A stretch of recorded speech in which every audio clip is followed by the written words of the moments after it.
It was late. Too late, really. I'd been driving for hours, barely staying awake on the back roads of nowhere.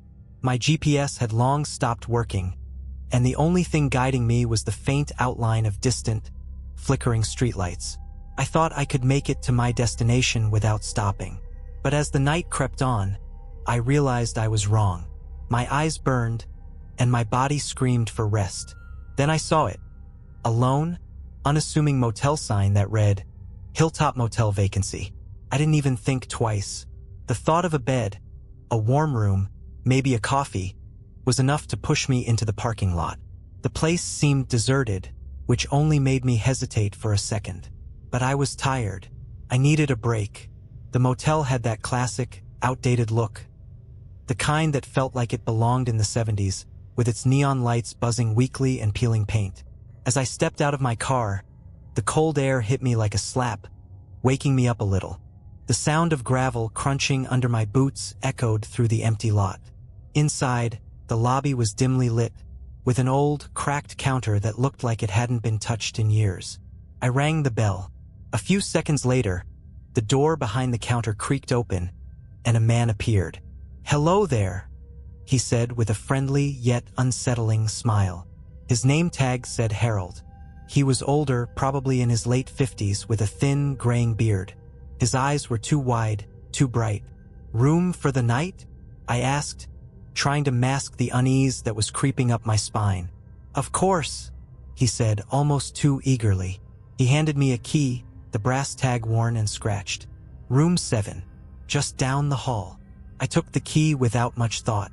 Something about Harold's smile, the way he was staring at me, made my stomach twist. I forced myself to shake it off. I wasn't here for thrills. I was here to rest. The hallway was narrow, the walls covered in faded wallpaper, peeling at the edges. I passed a few doors that looked like they hadn't been opened in years. When I reached room 7, the door was ajar. I pushed it open. The room was basic, small, dim, with a single bed, a nightstand, and a lamp that flickered. The air inside was thick, stale. I tossed my bag on the bed, peeled off my jacket, and headed for the bathroom. As I passed the window, I caught a glimpse of something out of the corner of my eye.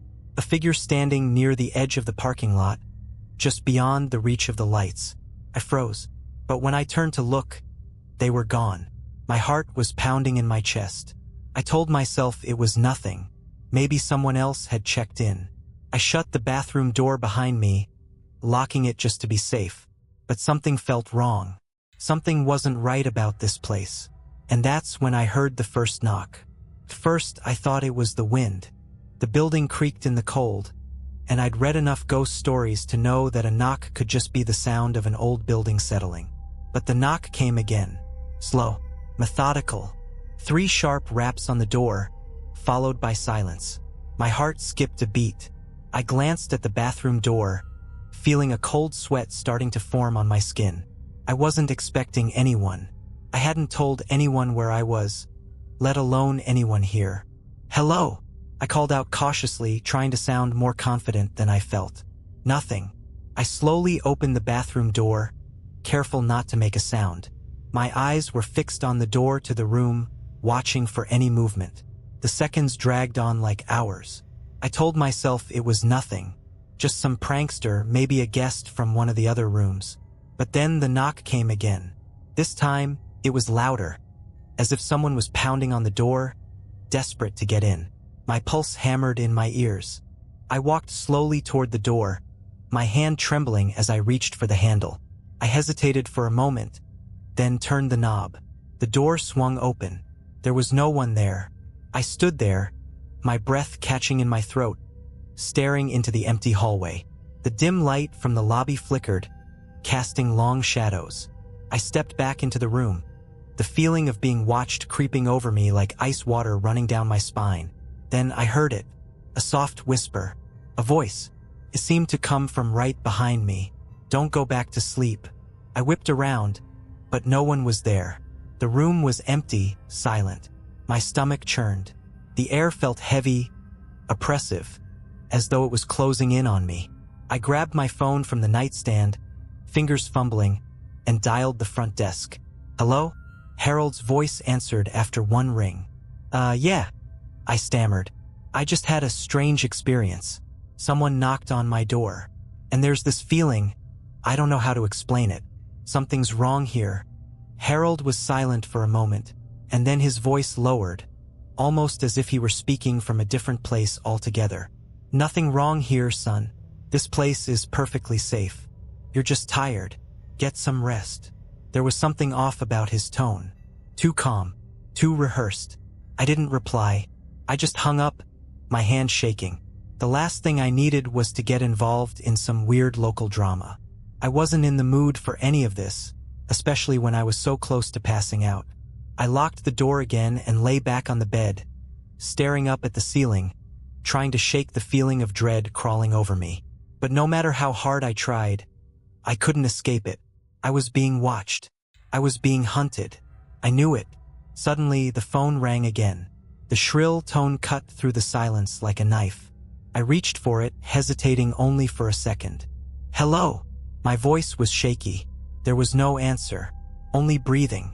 Slow, deep breaths, as if something, was on the other end, waiting for me to speak. The hairs on my neck stood on end. "Who is this?" I demanded, my voice cracking. The breathing continued, then it stopped. And then came a whisper, low and raspy. "Look out the window." I didn't want to, but some force, some sick curiosity, pulled me toward the curtain. I pulled it back slowly, and there, standing in the parking lot just beyond the dim light, was the figure I had seen earlier. The same figure, and this time it was looking directly at me. Couldn't breathe. My eyes locked on the figure outside, my heart racing, pounding in my chest like a drum. It stood motionless, just beyond the glow of the parking lot light, its features hidden in the shadows. But it was different this time. It wasn't just standing there. It was waiting, like it knew I was watching. I pulled the curtain shut with a violent jerk, my hands trembling uncontrollably. My mind was spiraling, desperate for an explanation. Any explanation that didn't involve some kind of lunatic stalking me outside my motel room. But my rational thoughts betrayed me. I knew deep down that this was real. Whatever was out there wasn't just some trick of the light or a figment of my imagination. I backed away from the window, nearly tripping over the bed as I scrambled for my phone. I called the front desk again, my finger almost slipping off the screen. "Harold," I said, my voice strained. "There's someone out there. I saw them, standing in the parking lot, just staring at my window." There was a long pause, too long, and when Harold spoke again, his voice was different, almost cold. "Don't look at them again. It won't do you any good. Just stay inside your room, lock the door, and wait until morning." Wait until morning. My brain refused to process the words. I wanted to argue, to demand some kind of explanation, but before I could speak, Harold's voice interrupted again. "You're safe as long as you follow the rules. Don't open the door for anyone. Don't leave the room. And don't look outside." The line went dead. I stared at the screen for a moment, numb. What rules? What the hell was going on here? I felt trapped. I'd come here for a simple night of rest, and now I was locked inside, helpless with something or someone, lurking just outside. Every noise in the motel sounded amplified. The sound of my own breath felt suffocating, like it was too loud, like I couldn't escape the feeling of eyes watching me. Then, another knock. This one was softer, almost a tap, but it was deliberate, rhythmic, like a countdown. I froze. My eyes darted between the door and the window. I couldn't bring myself to move. I wasn't sure if it was Harold outside now, or if the figure had somehow found its way closer. Or worse, if there were more of them. I slid to the floor, pulling my knees up to my chest, trying to make myself as small as possible. My mind raced. I had to leave. I couldn't stay here, but something kept me rooted to that spot. Fear, or some unseen force, as though my body knew better than my brain that I wasn't going anywhere tonight. The knock came again, and this time it wasn't just a tap. It was a fist pounding against the door, demanding entry. I didn't dare answer.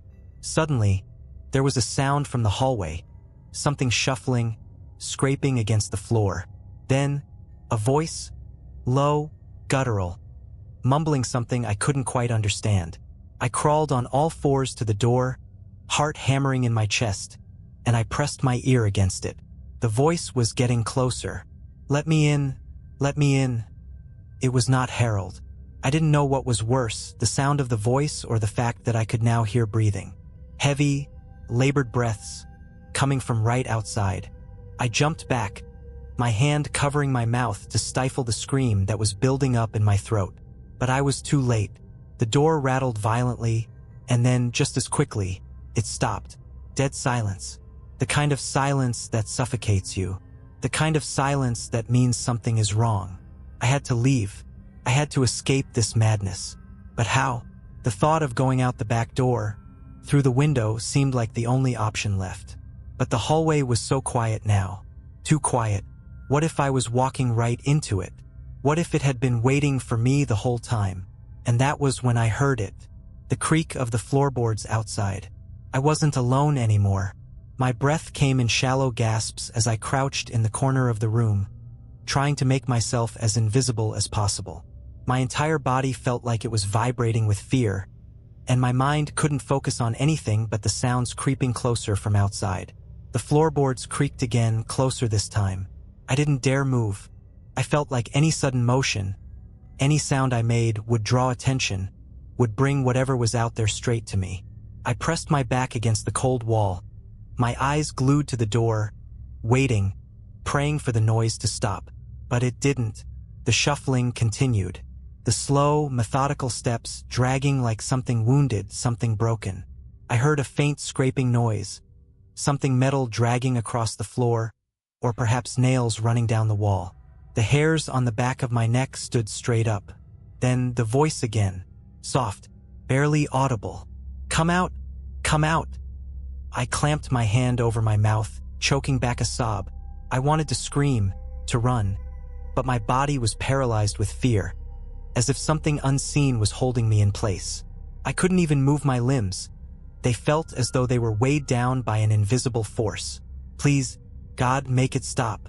Suddenly, the phone rang again. I jumped at the sound, the shock of it making my heart race even faster. But I didn't want to pick it up. I didn't want to hear Harold's voice again, or worse, something else pretending to be him. But the ringing wouldn't stop. Felt like it was pulling me in, calling me to answer. Finally, trembling, I grabbed the phone. "Hello!" My voice barely rose above a whisper. The line was silent for a long time, and then, finally, came a voice. But it wasn't Harold. It was different. It was distorted, as if someone or something was trying to imitate him. The voice was deep, rasping, and so familiar that it made my stomach turn. "Don't hang up. It's already too late. You should have left when you had the chance. The motel doesn't let go of its guests. Not without a price." My blood ran cold. I felt dizzy, like I was going to pass out, but I forced myself to stay alert. I had to stay sane. "Who is this? What do you want?" My words came out as a desperate plea. The voice on the other end chuckled, but it wasn't a normal laugh. It was hollow, empty, like it was coming from somewhere deep underground. "You're still here, aren't you? You didn't leave. You didn't listen. And now, well, now you're part of it. Just like all the others." My heart skipped a beat. My throat closed up. What was it talking about? All the others? Who's there? I demanded, my voice cracking. "What's happening? What do you want from me?" The voice took on a darker, more menacing tone. "It's not about what we want. It's about what you want. Do you want to leave? Or do you want to stay with us?" I couldn't understand. My head spun, trying to process the words, trying to make sense of the madness. But I couldn't. It was as if the walls were closing in on me, and every second I stayed in that room, the air grew thicker, heavier. The knocking had stopped, but now I could feel the pressure, like the room itself was watching me. I hung up, my hands shaking so violently I almost dropped the phone. But that wasn't the worst part. No, the worst part was what happened next. I heard it, the sound of the door handle turning. The figure, it was trying to get in. But this time it wasn't just one. I heard the scraping. More than one. More than two. There were many. They were outside, gathering. I pressed myself against the far wall, hoping against hope that they wouldn't notice me, that somehow I could slip away. But there was no escape. And then the door burst open. The door flew open with a violent force that made the walls tremble. My heart skipped a beat, and for a moment, everything felt like it was in slow motion. The shadows from the hallway poured into the room, creeping along the floor like a living thing. I froze. My breath caught in my throat. There, standing in the doorway, was the figure, the same one I had seen outside. But now it wasn't alone. A dozen other shapes stood behind it, their forms hidden in the darkness. Some were tall, others unnaturally thin, their arms stretched out far longer than humanly possible. They moved without a sound, their faces, if you could call them faces, twisted, grotesque. Hollow eyes that seemed to stare right through me, as if they could see the deepest corners of my soul. I couldn't move, couldn't scream. I could only watch in horror as they shuffled forward, inching closer, their twisted, unnatural limbs dragging across the floor, leaving behind a trail of cold air. The first figure, the one from the window, stepped into the room, its head tilting at an impossible angle as it stared down at me with empty, black eyes. I could feel its gaze like a weight pressing down on me, suffocating me. I wanted to run. I needed to run. But my legs wouldn't respond. It was like the air had turned to concrete, holding me in place. My mind screamed for me to do something, anything, but my body refused to obey. Then, a voice. It wasn't the same voice from the phone. It was deeper. It was a guttural, rasping whisper, like 1,000 voices layered together. You should have listened. I wanted to cry out, to beg for mercy, but no words came. I was paralyzed, my body too terrified to move, too terrified to even breathe. The figures moved closer, closing in on me like a wave, the air growing colder with each passing second. I could hear them whispering to each other in a language I couldn't understand, their voices overlapping in a chorus of madness. It was as if they were communicating, planning something. One of them, taller than the rest, reached out a hand, its fingers long and thin, its nails sharp like claws. I didn't know whether it was trying to touch me or rip me apart, but I felt its presence more than I saw it. Its cold fingers brushed against my cheek, sending a shock of ice through my body. My whole body trembled, unable to fight against the terror that flooded every inch of me. Then suddenly, everything stopped. The figures froze in place, all of them staring at me with those cold, empty eyes. It was like they were waiting for something. I didn't understand. What were they waiting for? That's when I heard a sound. Faint at first, but growing louder by the second. A thumping noise, rapid and uneven, like someone or something was running down the hall. And then the door slammed shut with such force it rattled the entire room. The figures froze for a moment, and then they slowly began to withdraw, retreating into the darkness from where they had come. Their movements were slow, deliberate, like they were being pulled back into the shadows. One by one, they disappeared into the hallway, vanishing as quickly as they had appeared. My heart raced. My breath came in ragged gasps as I collapsed to the floor, my body trembling with fear and exhaustion. I didn't understand what had just happened. Were they gone? Had they left me alone? The sound of footsteps echoed in the hallway now, loud and clear. Someone was approaching. But who? My mind was spinning, my thoughts racing. I couldn't stay here any longer. I had to leave. I had to escape. But before I could move, I heard the last thing I wanted to hear. The unmistakable click of a door handle turning. The door handle turned slowly, almost deliberately, as though the thing on the other side knew exactly what it was doing. I was frozen, every muscle in my body screaming for me to get up, to run, but I couldn't. My mind was a whirlwind of panic, and I was trapped in the nightmare I'd tried so desperately to escape. I watched in horror as the door creaked open, just a few inches. The faint light from the hallway spilled into the room, casting eerie shadows across the walls. But there was no one there, just silence. And then, the whisper, "Come." The voice was no longer distorted. No longer a jumble of twisted breaths. It was clear, it was calm, and it was unmistakably inviting. I couldn't understand it. What was it? What did it want from me? Why wasn't it attacking me like it had before? Why had it stopped? But as the whisper grew louder, more insistent, I knew that this wasn't a chance for mercy. This was their game. This was their way of drawing me in, pulling me closer, until I had no choice but to follow them. And then I heard it, the sound of a door shutting. Not the motel door, the other door, the one behind me. I whirled around, my pulse racing, and saw what I feared most. The exit door was closed. Locked. No. The only way out was through the hallway, through whatever was waiting for me. My mind screamed for me to wake up, to break free from the grip of whatever nightmare I was trapped in. But I knew it wasn't just a dream. This was real. Too real. I crept toward the door, my hand shaking as I reached for the handle. I wanted to get out. I needed to get out. But the whispering, those low, hollow voices, kept calling me back. I closed my eyes for a moment, gripping the handle so tightly my knuckles turned white. Then, with one final breath, I flung the door open. The hallway stretched out before me, dark and endless. There was no one there, just shadows, but I could feel them.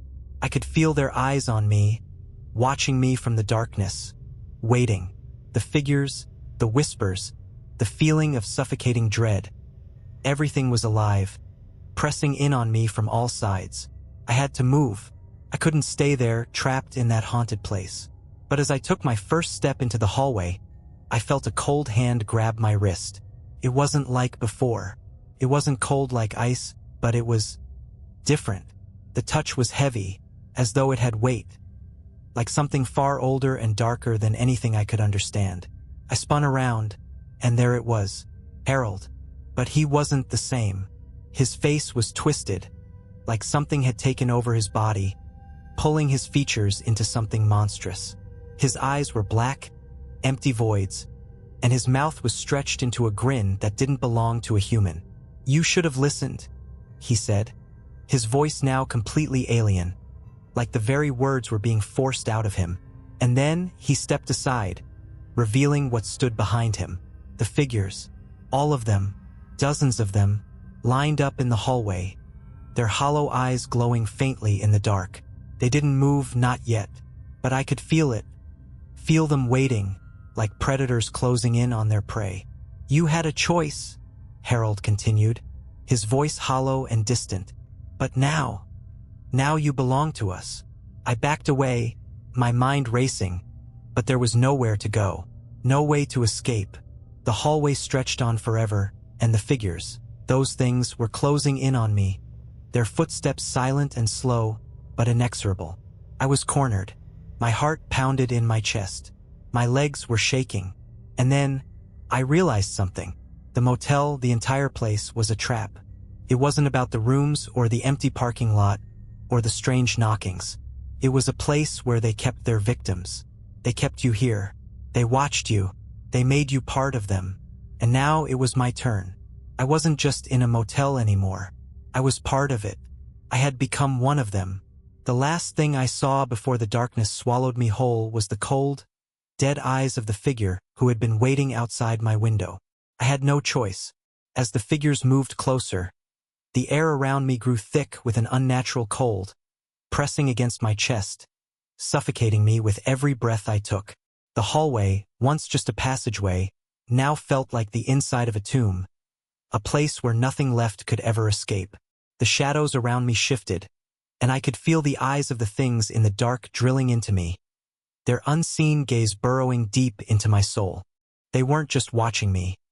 They were feeling me, reading my every fear, every thought, until there was nothing left of me but an empty shell. "Please, just let me go," I whispered, but the words felt so small, so powerless. I felt like a fool, pleading for mercy from things that didn't understand the meaning of the word. The motel, the place, it wasn't about mercy, it was about taking, consuming. It was a cycle that never ended. One of the figures moved closer, taller than the rest, its limbs stretching unnaturally as it reached out a bony hand. its nails sharp and elongated. I flinched, expecting the worst, but then I heard a voice. Not Harold's voice, not the voice of the figures, but something else, something familiar. "You're not alone." I turned, and there, standing in the doorway, was a silhouette. It was a person, but the shadows around them warped the figure. I knew that voice. I knew that face. It was me, the figure, myself. Stepped forward, and in an instant, the room shifted. The walls twisted, the shadows contorted, and the space seemed to collapse inward. "You've always been here," the figure said, its voice eerily calm. "It's all you've ever known." I took a step back, horrified. What are you talking about? You chose this place. You always have.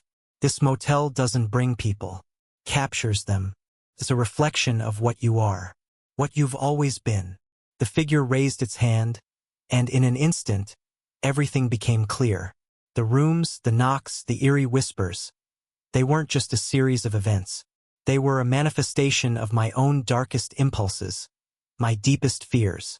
I had been running from myself, from something inside of me that I couldn't face. And now it had caught up to me. The figure's face. My face was grinning now, the smile stretching unnaturally wide, as if it were mocking my every attempt to escape. "This is where it ends," it whispered. "You've been part of this cycle all along. And now, you'll never leave." I wanted to scream. I wanted to fight, to run, but my body refused to move. I felt the walls closing in, the air pressing against me, until everything turned to black. When I opened my eyes again, I was back in the room. The same motel, the same walls, the same endless hallway, and the same empty gaze of the figures watching from the dark. I understood now. There was no escaping. Not this time. Not ever. The door clicked shut behind me, and I was trapped. Trapped within the very cycle I had been running from.